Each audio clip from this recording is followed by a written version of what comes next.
Friends, हम लोग oceanography को डिस्कस कर रहे हैं और आज हम लोग जो ओशियनिक करेंट्स होते हैं यानी कि जो महासागर में धाराएं होती हैं इस टॉपिक को हम लोग देखेंगे। तो आपने मैप में देखा होगा बेंगुला धारा है, कनारी धारा है। तो ये सारी जो धाराएं हैं पहले हम लोग जानेंगे कि किस किस तरह की महासागरीय धाराएं होती हैं। फिर हम लोग ये समझेंगे कि कौन कौन से कारक इनको प्रभावित करते हैं, जैसे कि कोरियालिस बल हो गया या पवनों की गति हो गई। ये सारी चीजें कैसे महासागरीय धाराओं को प्रभावित करती हैं और उसके बाद फिर हम लोग जो अलग अलग महासागरीय धाराएं हैं सभी को अलग अलग हम लोग देखेंगे। तो आज की क्लास में हम लोग समझेंगे महासागरीय धाराओं के बारे में कुछ बेसिक बातें। तो महासागरीय धाराओं को दो प्रकार में विभाजित कर सकते हैं, सतह की धाराएं यानी कि जो महासागरीय सतह की धाराएं हैं और फिर गहरे जल की महासागरीय धाराएं। तो पहले बात करते हैं महासागरीय सतह की धाराओं की। देखिए, यद्यपि महासागरीय सतह की धाराओं में समस्त महासागरीय जल का मात्र 10% जल ही शामिल है, यानी पूरा जो महासागर का जल है उसका केवल 10% जल जो है वही महासागरीय सतह की धाराओं में शामिल होता है। किंतु ये सर्वाधिक महासागरीय सतह को आच्छादित करती हैं, यानी कि महासागरीय जो सतह है, सतह मतलब जो सरफेस है ओशियन की, उसके ऊपर बहुत बड़े पैमाने पर ये फैली रहती हैं और अधिकांश महासागरीय जीवों को ये प्रत्यक्ष या अप्रत्यक्ष रूप से प्रभावित करती हैं। महासागरीय धाराओं की उत्पत्ति महासागरीय सतह पर वायु की रगड़ से होती है। तो महासागरीय धाराओं की उत्पत्ति कैसे होती है? जब जो ओशियन की सरफेस है उससे जो हमारी विंड है जब ये टकराती है, इसकी वजह से महासागरीय धाराएं यानी कि ओशियनिक करेंट्स जो हैं उत्पन्न होते हैं। इस प्रकार हम कह सकते हैं कि महासागरीय सतह की धाराएं वायुमंडल और महासागर के अंतरक्रिया का प्रत्यक्ष परिणाम है। यानी कि जो महासागरीय सतह की धाराएं हैं ये कैसे जन्म लेती हैं? वायुमंडल और महासागरों के बीच अंतरक्रिया से। यानी कि वायुमंडल में जो वायु है और महासागर का जो जल है, जब इनके बीच में एक अंतरक्रिया होती है, इसकी वजह से ये धाराएं सामने आती हैं। इसी कारण से इन धाराओं को वायुजनित महासागरीय धारा कहते हैं। यहाँ 40 लिख गया, ये वायुजनित होगा। उल्लेखनीय है कि वायुमंडल महासागर अंतरक्रिया द्वारा केवल 2% पवन ऊर्जा का महासागरीय सतह पर स्थानांतरण होता है, लेकिन ऊर्जा की यह छोटी मात्रा भी महासागरीय धाराओं को महासागरीय जल के 10% के आयतन को परिवहन करने में समर्थ बना देती है। देखिए क्या कहा गया है, बहुत ही सिंपल बात कही गई। ऊपर हम लोगों ने क्या देखा, महासागरीय धाराओं में महासागरीय जल का 10% भाग होता है। तो वैसे तो टोटल के हिसाब से 10% कम है, लेकिन महासागरों का जो जल है उसका 10% कोई छोटी राशि नहीं होगी, एक बहुत बड़ा मात्रा में जल रहता है। तो ये जल आगे कैसे बढ़ता है? ये जल बढ़ता है आगे वायु की ऊर्जा से, और वायु की भी पूरी ऊर्जा नहीं लगती है, केवल वायु की जो 2% ऊर्जा है इतनी ऊर्जा से, यानी कि टोटल पवन में जो ऊर्जा है उसका केवल 2% यूज होता है महासागरीय धाराओं को आगे बढ़ाने में। और इतनी सी जो ऊर्जा है पवन की, 2% केवल जो ऊर्जा है वो महासागर के जल के 10% आयतन को, यानी कि महासागर के जल के 10% भाग को आगे बढ़ाने में, परिवहन करने में सक्षम होती है। इन वायु चालित महासागरीय धाराओं द्वारा निम्न अक्षांश से उच्च अक्षांश तक ऊष्मा की ऊर्जा का भी परिवहन होता है। तो देखिए इससे क्या होता है, ये जो आपकी महासागरीय धाराएं हैं, जाहिर सी बात है ये आपके जो ऊष्मा है उसको भी एक स्थान से दूसरे स्थान पर पहुंचाया करती हैं। महासागरीय धाराओं को अब हम लोग गर्म धारा और ठंडी धारा में विभाजित कर लेते हैं। जो महासागरीय सतह की धाराएं हैं इनको हम लोग गर्म और ठंडी में विभाजित कर लेते हैं। गर्म धाराएं सामान्य रूप से ग्रहीय पवनों की दिशा का अनुसरण करती हैं। तो जो हमारी विषुवत रेखीय पवन है, पछुआ पवन है, इन्हीं की दिशा का हमारी गर्म जो धाराएं हैं वो अनुसरण करती हैं, यानी इन्हीं की दिशा में आगे बढ़ती हैं। तो गर्म धाराएं किधर से किधर जाती हैं? निम्न अक्षांश से मध्य और उच्च अक्षांश की ओर प्रवाहित होती हैं। तो गर्म धारा आपने देखा होगा कि जो गर्म धाराएं हैं जैसे गल्फ स्ट्रीम वगैरह, वो क्या होता है, निम्न अक्षांश से, यानी 0 डिग्री और इससे ऊपर निम्न अक्षांश हो गया, यहां से उच्च अक्षांश यानी ध्रुवों की ओर प्रवाहित होती हैं। इस प्रकार गर्म धाराएं उष्णकटिबंधीय महासागरों से ऊष्मा ध्रुव की ओर पहुंचाती हैं। तो हमारे जैसे जो उष्णकटिबंधीय महासागर हैं, यानी कि जैसे अटलांटिक महासागर का वो हिस्सा जो उष्णकटिबंध में आता है, तो जाहिर सी बात है वहां पर पानी गर्म होगा। तो यहाँ पर जो गर्म पानी है, जो ऊष्मा है, इसको ये कहाँ पहुंचा देती हैं, धाराएं, ये आपकी धाराएं पहुंचा देती हैं इसको ध्रुवीय प्रदेशों में। तो इस तरह से ऊष्मा का परिवहन हो जाता है। ठंडी धाराएं उत्तरी गोलार्ध में उत्तर, दक्षिण एवं दक्षिणी गोलार्ध में दक्षिण से उत्तर दिशा में प्रवाहित होती हैं। यानी उत्तरी गोलार्ध में ठंडी धाराएं आपकी कैसे चलेंगी, उत्तर से दक्षिण की ओर, दक्षिणी गोलार्ध में दक्षिण से उत्तर दिशा में ये प्रवाहित होंगी। इस प्रकार ये धाराएं जो ठंडी जल राशि है उसको उष्ण एवं उपोष्ण कटिबंधीय महासागरों तक पहुंचाती हैं। अब देखिए ध्रुवीय प्रदेशों से उत्तर, यानी कि उत्तर में क्या है, ध्रुवीय प्रदेश है, तो ध्रुवीय प्रदेश से जब धाराएं आएंगी दक्षिण की ओर, तो जाहिर सी बात है यहाँ पर जो ठंड है, जो कह लीजिए कि ठंडी जल राशि है, उसको ये ले आएंगी विषुवत रेखीय प्रदेशों में, उष्ण कटिबंधीय महासागरों में। अब देखिए दूसरे टाइप की बात कर रहे हैं, गहरे महासागर की धाराएं। तो गहरे महासागर की धाराओं को देखते हैं। देखिए महासागर की पाइक्नोक्लाइन परत जो 300 से 1000 मीटर की गहराई पर होती है, इसके नीचे चलने वाली महासागरीय धाराओं को गहरी धाराएं कहते हैं। इन धाराओं की उत्पत्ति में गहराई में सागरीय जल के घनत्व में विभिन्नता के कारण होती है। तो ये धाराएं कैसे सामने आती हैं, क्योंकि गहराई में जाने पर समुद्री जल का घनत्व बढ़ता जाता है। इसकी वजह से एक अलग तरह का महासागरीय परिसंचरण देखने को मिलता है, क्योंकि महासागरीय जल का घनत्व तापमान और लवणता का प्रतिफल है। हम लोगों ने देखा है कि जो घनत्व है वो तापमान और लवणता से प्रभावित होता है। इसलिए इन गहरी धाराओं को ये इसलिए होगा, इसलिए इन गहरी धाराओं को थर्मोहेलाइन धारा भी कहते हैं। इन गहरी धाराओं में महासागरीय जल का 90% हिस्सा सम्मिलित रहता है। इन धाराओं की उत्पत्ति अधिक घनत्व वाले जल के नीचे जाने या अप्रवाह के कारण भी होती है, अतः इन्हें अवप्रवाह महासागरीय धाराएं भी कहते हैं। आपने डाउन वेलिंग सुना होगा, आगे हम लोग पढ़ेंगे भी। तो डाउन वेलिंग की वजह से भी इन महासागरीय धाराओं की उत्पत्ति होती है, जिसकी वजह से इन्हें अवप्रवाह महासागरीय धाराएं भी कहते हैं। अब देखिए महासागरीय धाराओं की कुछ सामान्य विशेषता देख लेते हैं। सागरीय तरंगों के विपरीत महासागरीय धाराओं में समस्त जलराशि आगे बढ़ती है। तरंगों में हम लोगों ने देखा था ऊर्जा आगे बढ़ती है, इसको मैं आपको पढ़ा चुका हूं, लेकिन महासागरीय धाराओं में क्या है, पूरी की पूरी जलराशि आगे बढ़ती है।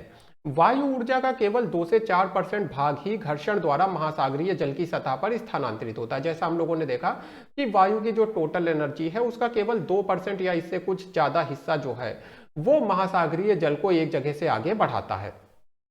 महासागरीय सतह की धाराओं में संपूर्ण महासागरीय जल के आयतन का मात्र 10% जल पाया जाता है।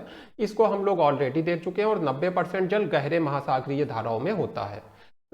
महासागरीय सतह की धाराएं पाइनोक्लाइन परत के ऊपर प्रवाहित होती हैं और गहरी महासागरीय धाराएं पाइनोक्लाइन परत के नीचे प्रवाहित होती हैं।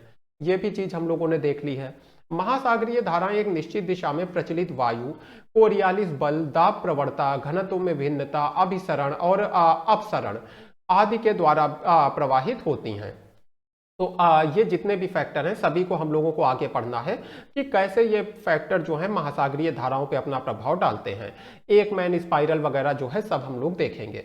महासागरीय सतह की धाराओं तथा महासागरीय सतह पर प्रवाहित होने वाली प्रचलित हवाओं में घनिष्ठ संबंध होता है। महासागरीय सतह की जो धारा है और जो प्रचलित पवन है इसमें एक कह लीजिए कि बहुत नजदीकी संबंध रहता है।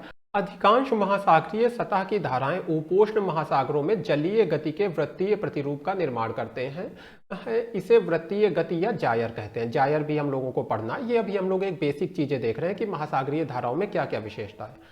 उत्तरी गोलार्ध में महाद्वीपों के पूर्वी तटों से प्रवाहित होने वाली धाराएं अपेक्षाकृत कम चौड़ी होती हैं, लेकिन ये तेज गति से प्रवाहित होती हैं, जिनमें 1 किलोमीटर की गहराई तक का जल शामिल होता है, और ये सबसे ज्यादा लंबी दूरी तय करती हैं। तो ये आपको नेट वगैरह में काफी हेल्प कर सकता है कि उत्तरी गोलार्ध में महाद्वीपों के जो पूर्वी तट से प्रवाहित होती हैं धाराएं वो अपेक्षाकृत कम चौड़ी होती हैं, लेकिन ये तेज गति से प्रवाहित होती हैं और इनमें 1 किलोमीटर तक की गहराई का जल शामिल होता है, और सबसे ज्यादा लंबी दूरी तय करने वाली धाराएं भी यही होती हैं। महासागरीय सतह की धाराएं कोरियालिस बल के कारण प्रचलित हवाओं की दिशा के उत्तरी गोलार्ध में दाहिनी और दक्षिणी गोलार्ध में बाईं ओर मुड़ जाती हैं। गहरी महासागरीय धाराएं उत्तरी गोलार्ध में उत्तर दक्षिण तथा दक्षिणी गोलार्ध में दक्षिण उत्तर दिशा में प्रवाहित होती हैं और सतह की धाराओं के विपरीत भूमध्य रेखा को भी पार करती हैं। यानी गहरे महासागर की जो धाराएं हैं वो भूमध्य रेखा को पार करती हैं और जो गहरी महासागरीय धाराएं हैं वो उत्तरी गोलार्ध में उत्तर से दक्षिण दिशा में बहती हैं। देखिए इस तरह से ये आपका हो गया नॉर्थ, ये हो गया साउथ, यानी कि ध्रुवों से आपका जो कह लीजिए विषुवत रेखा है उस दिशा में उत्तरी गोलार्ध में बहती हैं। यानी कि गहरी महासागरीय धाराएं ठीक विपरीत दिशा में बहती हैं सतह की महासागरीय धाराओं के। महासागरीय सतह की धाराओं की तुलना में गहरी महासागरीय धाराएं मंद गति से प्रवाहित होती हैं, यानी इनकी गति भी मंद होती है। गहरी महासागरीय धाराएं ठंडी भारी जल के अपप्रवाह की वजह से उत्पन्न होती हैं। क्योंकि ये डाउन वेलिंग की वजह से उत्पन्न होती हैं, इसलिए ये ठंडी जो जल राशि है उसकी धारा होती है। देखिए क्या है, ठंडा जल जो है उसकी डाउन वेलिंग होती है। जब ठंडे जल की डाउन वेलिंग होती है यानी ठंडा जल नीचे जाता है, तो जाहिर सी बात है इस ठंडे जल के नीचे जाने की वजह से जो धारा उत्पन्न होगी वो भी ठंडी होगी, इसलिए ये ठंडी जल राशि की धारा होती है और महासागरीय तली पर होकर भूमध्य रेखा की ओर प्रवाहित होती है। यानी कि आगे चल के ये महासागरीय तली पे आकर के और भूमध्य रेखा की ओर आ जाती है। गहरी महासागरीय धाराओं की ठंडी जल राशियों का उष्णकटिबंधीय महासागरों के पूर्वी किनारों तथा महाद्वीपों की पश्चिमी सीमा के पास उत्प्रवाह होता है। देखिए क्या बताया जा रहा है, अगर धारा की डाउन वेलिंग हुई है तो कहीं ना कहीं पर अप वेलिंग भी होगी, यानी धारा ऊपर भी आएगी। तो ये धारा कहां पर ऊपर आती है, ये धारा जो गहरे महासागरीय धाराएं हैं ये उष्णकटिबंधीय महासागरों के पूर्वी किनारों पर ऊपर आती हैं। उष्णकटिबंधीय जो हमारे महासागर हैं जैसे अटलांटिक महासागर का उष्णकटिबंधीय हिस्सा, तो इन महासागरों के पूर्वी किनारे पर ये ऊपर आती हैं और महाद्वीपों के पश्चिमी सीमा के पास ये ऊपर आती हैं। जाहिर सी बात है महासागरों के पूर्वी किनारे पे और महाद्वीपों के पश्चिमी सीमा के पास ये धाराएं ऊपर आती हैं। और देखिए जब धारा ऊपर आएगी तो जो इसके साथ में पोषक तत्व है वो भी ये ऊपर ले आएगी। ये पोषक तत्व जैसे कि जो आपकी सागर की मछलियां हैं और जो अन्य जीव हैं उनके लिए लाभदायक रहता है। अब देखिए हम लोग समझेंगे कि जो महासागरीय धाराएं हैं ये अलग अलग पृथ्वी पे जो घटनाएं हैं उनको कैसे प्रभावित करती हैं। सबसे पहले और सबसे ज्यादा इंपॉर्टेंट है तटीय क्षेत्रों के मौसम और जलवायु पर महासागरीय धाराओं का क्या प्रभाव होता है। हम लोगों ने ऑलरेडी देखा कि जो महासागरीय धाराएं हैं वो तापमान को एक जगह से दूसरी जगह पे स्थानांतरित कर देती हैं, क्योंकि ठंडे जल को ये ध्रुवों से ले आती हैं उपोष्ण कटिबंधीय और उष्ण कटिबंधीय क्षेत्रों में, और उसी तरह से उष्ण कटिबंधीय उपोष्ण कटिबंधीय क्षेत्रों के गर्म जल को ये ध्रुवों पर पहुंचा देती हैं। यानी तापमान का क्या होता है, स्थानांतरण हो जाता है, तो ये ताप को नियंत्रित करती हैं। अब देखिए मान लीजिए जिस जगह से होकर के मान लीजिए कोई गर्म धारा है, जब ये आपके महाद्वीपीय क्षेत्र के पास से होकर के गुजरेगी तो बहुत ही नेचुरल बात है कि इस गर्म धारा का जो प्रभाव है, जो इसकी गर्मी है, उसका प्रभाव महाद्वीपीय क्षेत्रों पर पड़ेगा। तो इसका उदाहरण क्या है, अब देखिए उत्तर पश्चिमी यूरोप में जो ये बहुत ही अच्छी जलवायु पाई जाती है, बहुत आदर्श क्लाइमेट जो पाई जाती है, जिसके बारे में आपने पढ़ा होगा, क्लाइमेटोलॉजी में पढ़ेंगे हम लोग, तो आदर्श जलवायु जो पाई जाती है इसका कारण है गल्फ स्ट्रीम की धारा। तो गल्फ स्ट्रीम की धारा का बढ़ा हुआ भाग है उत्तरी अटलांटिक धारा। इसकी वजह से शीत ऋतु में जब सर्दी का मौसम चल रहा है उस समय पे great Britain, Norway, Sweden, Denmark, Holland आदि का तापमान अपेक्षाकृत अधिक रहता है। देखिए सर्दियों की विशेषता क्या है, टेम्परेचर गिर जाना चाहिए, लेकिन गल्फ स्ट्रीम धारा क्या करती है कि इन देशों का यानी कि जो आपका जैसे ब्रिटेन है, नॉर्वे है, इन सभी देशों का जो तापमान है उसको अपेक्षाकृत ऊंचा बनाए रखती है, क्योंकि ये अपने आप में गर्म धारा है, तो इसलिए यहाँ पर एक आदर्श मौसम होता है। लेकिन यही गल्फ स्ट्रीम धारा संयुक्त राज्य अमेरिका के लिए उतनी अच्छी नहीं रहती है। यूएसए में क्या प्रॉब्लम आती है, जिस समय गर्मी का मौसम चल रहा है उस समय गल्फ स्ट्रीम यहाँ पर जो तापमान है उसको बढ़ा देती है, यानी मौसम और ज्यादा कठिन हो जाता है, कष्टप्रद हो जाता है। और जब सर्दी का मौसम चल रहा है तब भी पूर्वी संयुक्त राज्य अमेरिका में इस धारा का लाभ नहीं मिलता है, क्योंकि इस समय जो हवाएं हैं वो स्थल से जल की ओर चलती हैं। देखिए स्थल से जल की ओर जब हवा चलेगी तो क्या होगा, जो धाराएं हैं उनका जो तापमान है, जो कह लीजिए जो धारा है वो तटीय क्षेत्रों तक नहीं आ पाएगी, और इसकी वजह से इसका लाभ, इसकी जो गर्मी है वो पूर्वी संयुक्त राज्य अमेरिका को नहीं मिल पाती है सर्दियों के मौसम में। गर्म धाराएं उष्ण कटिबंधीय उच्च तापमान को उच्च अक्षांश की ओर ले जाकर के तापमान के वितरण में समानता लाने का प्रयास करती हैं।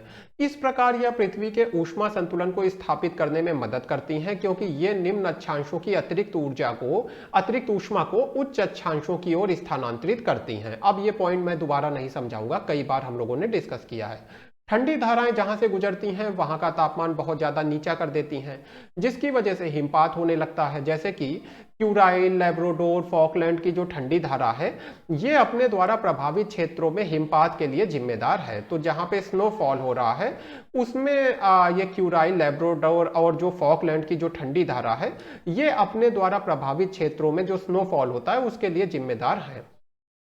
गर्म धाराओं के ऊपर चलने वाली हवाएं नमी धारण कर लेती हैं और प्रभावित क्षेत्रों को वर्षा प्रदान करती हैं। इसका भी आप केवल उदाहरण समझ लीजिए, क्लाइमेटोलॉजी में बहुत डिटेल में हम लोग इसको समझेंगे कि देखिए क्या होता है।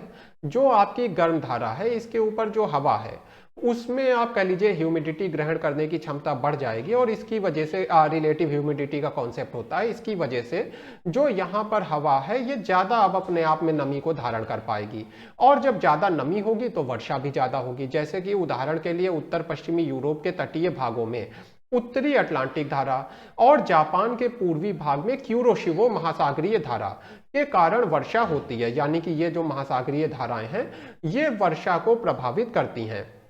उत्तरी अमेरिका के पूर्वी तट की वर्षा कुछ अंश तक गर्म जलधारा के कारण होती है। इसके विपरीत देखिए, अब इसी का निगेटिव इफेक्ट भी है, यानी कि जो आपकी धाराएं हैं इनका निगेटिव इफेक्ट भी है। जैसे कि दक्षिण अफ्रीका के पश्चिमी तट पे जो कालाहारी मरुस्थल बन गया है और दक्षिण अमेरिका के पश्चिमी तट पर जो अटाकामा मरुस्थल है, इनकी उत्पत्ति के पीछे बेगुला और पीरू ठंडी जलधाराओं का भी योगदान है। इसके ऊपर यूपीएससी में जो जीएस होती है ज्योग्राफी की, जीएस पेपर 1 में जो ज्योग्राफी आती है उस पर क्वेश्चन भी पूछा गया था कि ये कालाहारी, अटाकामा जो मरुस्थल हैं इनके निर्माण के पीछे कौन कौन से कारक हैं। तो इसको हम लोग क्लाइमेटोलॉजी में देखेंगे। देखिए ये दोनों पोर्शन काफी आपस में मिले हैं, क्लाइमेटोलॉजी और ओशियनोग्राफी। तो कुछ चीजें जो ओशियनोग्राफी की कोर है उसको हम लोग यहाँ पे देखेंगे, और जो क्लाइमेटोलॉजी की कोर है उसको हम लोग क्लाइमेटोलॉजी में देखेंगे। अब देखिए, जहां पे गर्म और ठंडी जलधाराएं मिलती हैं वहां पे कोहरा देखा जाता है, एक सामान्य सी बात है।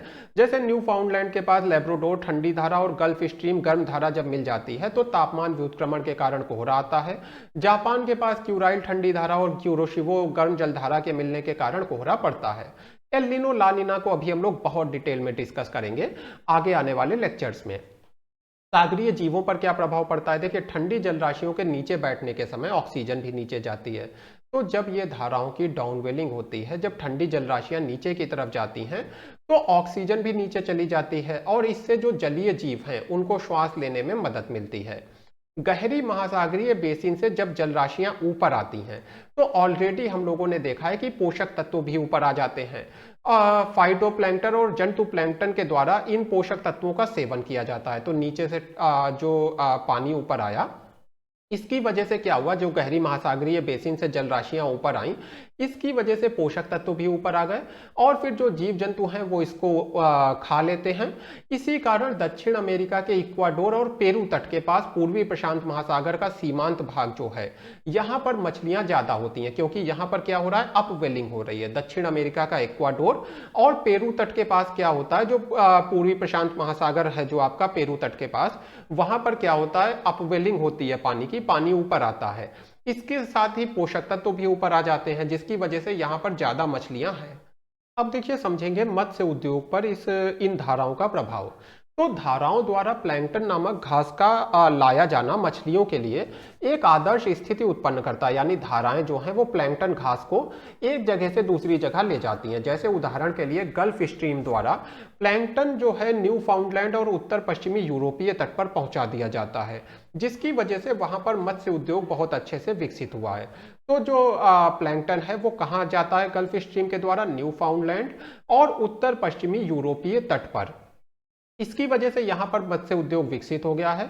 लेकिन वहीं पर जो पेरू तट पर जो एल नीनो धारा है, उसके कारण प्लैंकटन के अदृश्य हो जाने पे मछलियां मर जाती हैं और मत्स्य उद्योग को क्षति उठाना पड़ती है, यानी कि कह लीजिए मत्स्य उद्योग को नुकसान होता है। तो ये चीजें अभी आगे आपको और क्लियर होती जाएंगी जब मैप हम लोग देखेंगे आगे के वीडियोज में।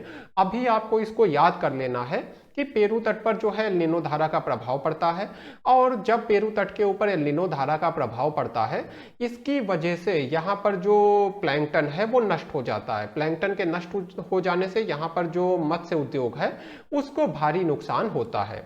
अच्छा, जो ला नीना धारा है वो ठीक इसका फिर उल्टा कर देती है, यानी ला नीना धारा जब आती है इसी स्थान पे पेरू के पास, तो क्या होता है, इस पेरू तट पर मछलियों की भरमार हो जाती है।